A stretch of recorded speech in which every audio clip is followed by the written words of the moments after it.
Hi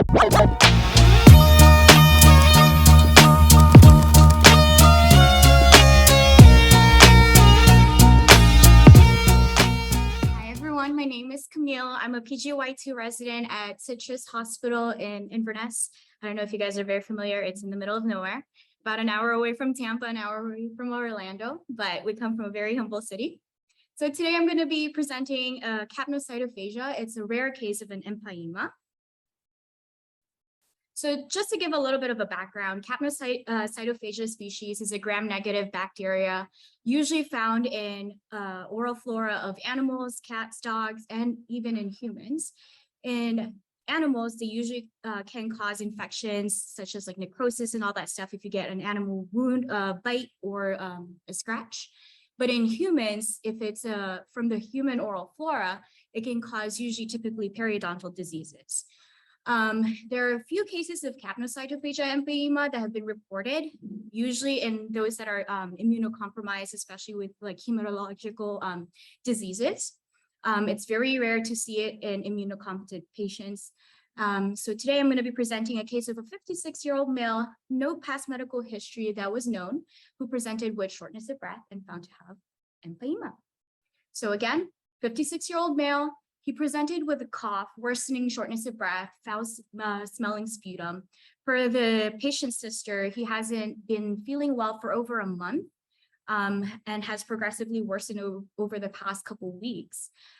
He reports that he fell about a month ago and hit his right ribs, but other than that, he denied any history of animal contact, no animal wounds or bites or anything like that. So over the past week, he was having increased trouble breathing, even especially on exertion. He wasn't eating well. He lost a lot of weight.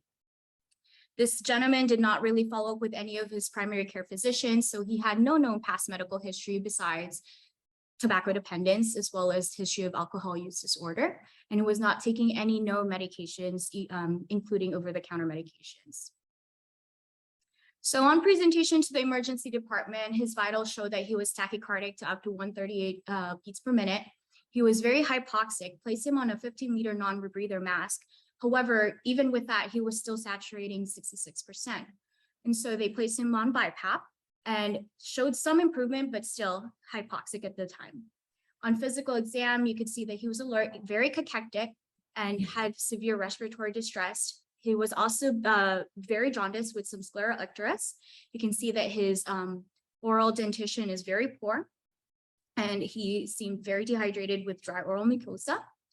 In his lungs exam, he had bilateral lung crackles and scattered bronchi.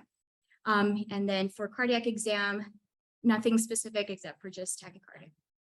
So some of the labs that showed up, he was just slightly elevated with his leukocytosis. His creatinine was 1.34. We didn't know any baseline kidney function. He had lactic acidosis and his procalcitonin was also elevated.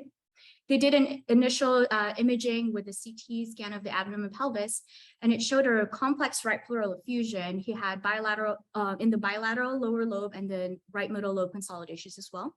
And there was a partially enhancing lesion in the right hepatic. So in this next slide, you can see the CT of, that was shown. You can see on the right side is his pleural effusion. And they later did a CT angio, which confirmed the pneumonia, and it was loculated on the right side. And they said it was probably representing an empyema. So just for a little bit of a clinical course, this gentleman, because he was still hypoxic on positive pressure ventilation, that was non-invasive, he was intubated. They started empiric vancomycin cefepime for presumed community-acquired pneumonia. They placed a chest tube. It drained purulent, foul-smelling fluid. And on analysis, it revealed an exudative process, and the culture showed capnocytophaga, which was beta-lactamase negative. So infectious disease was involved, and they were taking care of the antibiotic regimen. They de-escalated it to ceftriaxone and metronidazole. Eventually, after the chest tube was draining less fluid, it was removed, and he was discharged on ceftriaxone for about 4 weeks because he did have a history of amoxicillin allergy. I did follow up with him in clinic once. We ordered a CT chest. However, the patient did not follow up, did not perform any of the imagings that we recommended. So unfortunately, we don't really know how it turned out for him. But just to kind of talk about a little bit of a discussion. So there's no known risk factors for capnocytophaga and Empyema because it is very rare. At the time of literature review, we only found about 4 cases of capno and Empyema. Usually to treat this, of course, you want to do drainage, just like we did with this patient with a CT, with a chest tube.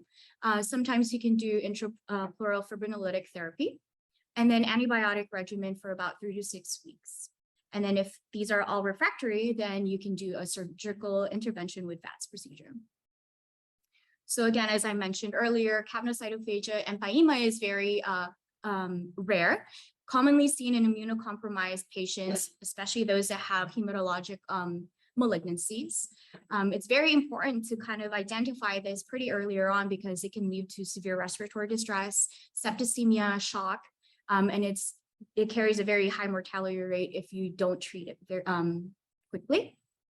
And because this patient didn't really have any known medical problems, it could probably prompt you to evaluate a patient with a capnocytophaga and Empyema to see if they have any possible immunodeficiencies or any immunocompromising state.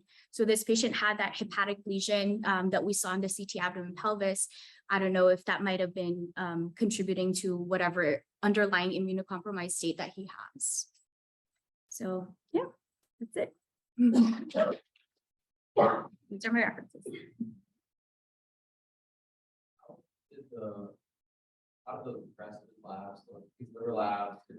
The rest, I only put in the abnormal ones, so his LFTs were completely normal. Regimen, was that oral? Yes, oral. So the IV antibiotics and then discharge on ceftriaxone for 4 weeks for oral antibiotics. And no comment on the CT of the abdomen, whether that looked like a liver tumor versus. So we wanted him to follow up later on in the outpatient setting to see if we can further evaluate. However, he only came in for 1 appointment and then didn't follow up anymore. So yeah.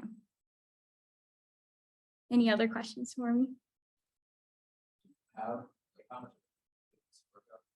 Done. I guess he's lost follow-up. He was lost to follow up. So we were going to start all of this workup for him in the outpatient setting. He was also unfunded. So that was tough for him to kind of, I guess, contribute to like his like loss to follow up as well. So any other questions? Okay.